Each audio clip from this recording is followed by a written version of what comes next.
আজ আমি আমার নিজের লেখা একটি কবিতা পাঠ করে শোনাচ্ছি। কবিতার নাম স্কুলে যাবে খোকাবাবু।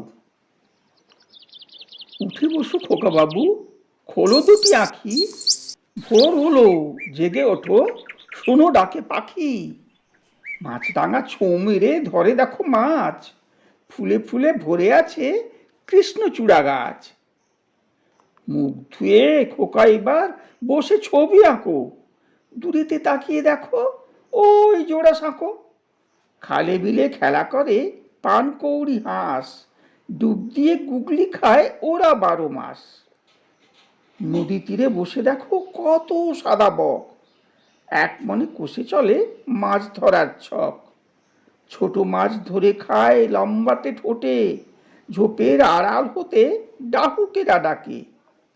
নদী চরে গরু চরে, চরে যে ছাগল, মনসুখে ঘাস খায় নেই তো আগল। রাখাল বাজায় বাঁশি বসি তরু ছায়ে, ধান খেতে কাজ করে চাষি খালি গায়ে। রাস্তায় চেয়ে দেখো ছুটে কত গাড়ি, যেতে হবে স্কুলে খাও তাড়াতাড়ি।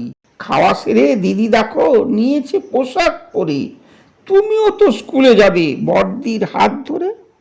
নমস্কার, আমার এই লেখাটি ছোটদের জন্যই লেখা। কেমন হয়েছে জানাবেন, ভালো লাগলে সাবস্ক্রাইব করে দেবেন। কই গো, এখানে বসে আছো কেন? সাবস্ক্রাইব করে চটপট।